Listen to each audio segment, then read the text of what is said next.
Alright, guys. Nigerian lawyers give reasons why Nnamdi Kanu's conviction cannot stand.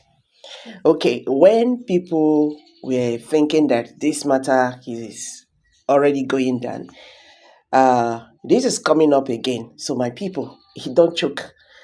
Now, big begay for Nigerian legal community as plenty senior lawyers don't come together. They don't come out, come talk, say the conviction when the Federal High Court give Nnamdi Kanu no fit stand at all.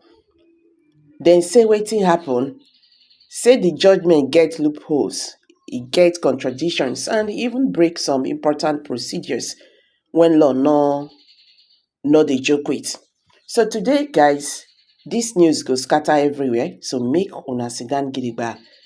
This one na Prospect Channels TV. We don come back again with another ogbonge update. Abeg, subscribe to this channel if you have not. Thank you. So after Justice James Omotosho sentenced Nnamdi Kanu to life imprisonment in November 2025, many Nigerians thought that was the final nail. But no, the legal world has erupted. Top seniors, top sons, constitutional lawyers, human rights experts, and procedural specialists led by lawyer Jude Njoku began dropping strong arguments explaining why the conviction is shaking. Okay, don't forget that Njoku Jude is one of Mazi Nnamdi Kanu's lawyers. Yeah. So top lawyers argue that Kanu was illegally adopted from Kenya, and that was one point Nnamdi Kanu legal team was holding that the Nigerian government did not touch. Nigerian Federal High Court led by Justice James Omotosho, you understand?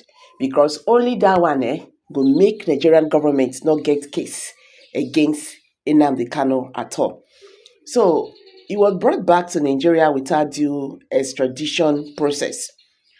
Under international law, any person adopted and forcefully returned cannot be tried for the offenses they charged with at the time.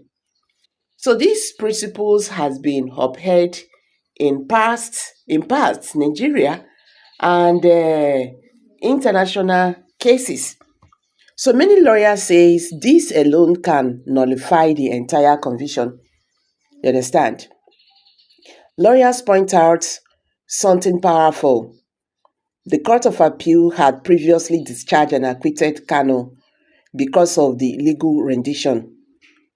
Even though the Supreme Court later reversed the release order, the Court of Appeal ruling remains a legal fact that the government violated the international protocol. So the earlier charges were tainted. A fresh trial required special legal procedures.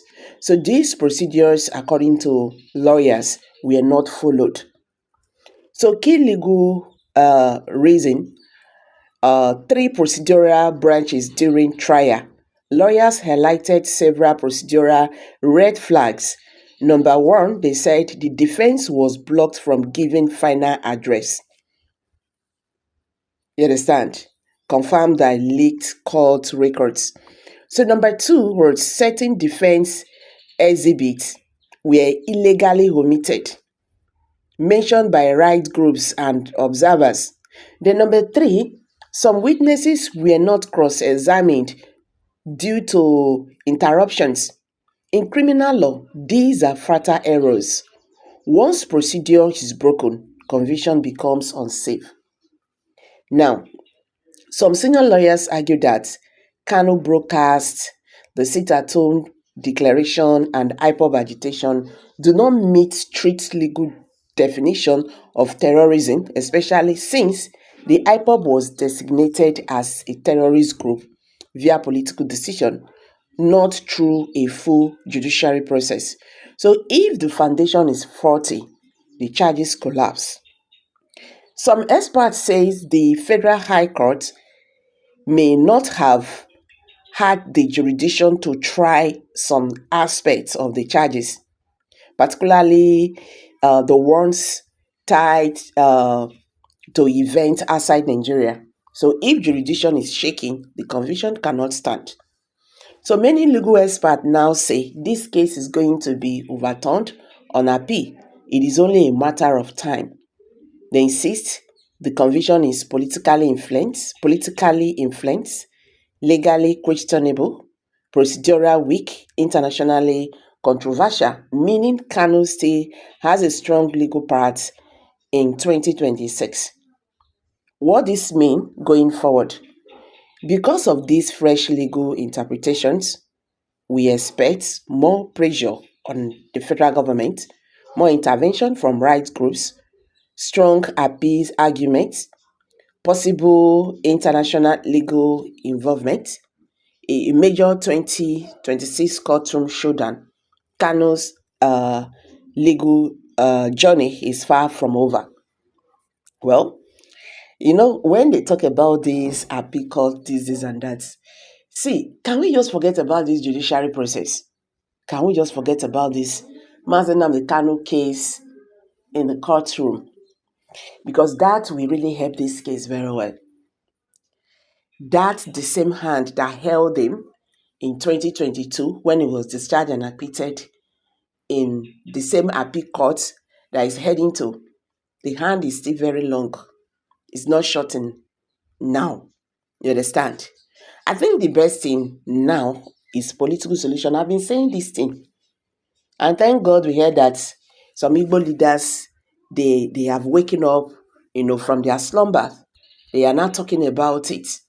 You understand? They are not talking about it. We just pray that this will really, pave way for Nnamdi Kanu's freedom. Because going to court, that means another problems, another money spending, and in fact, another stress. Case not be small matter. It affect person for brain. Imagine when you wake up every morning, you think of how this one go happen for court the other day, or the one go happen for this. In fact, it's really very stressful. I think the best way to go, this kind of matter, you don't pass, a court matter. They should settle this thing out of court. You understand? So my people, who I don't hear them, lawyers don't open new book. Then talk say this conviction not get leg to stand. This fight never finish. So 2026 go hot, appeal go scatter ground, and the federal government still face plenty wahala for international stage. Abeg make una like, share, subscribe, and drop una mind for comments. Na here we dey bring una the real news when they no want talk for national TV. Thank you and see you in my next video. Bye for now.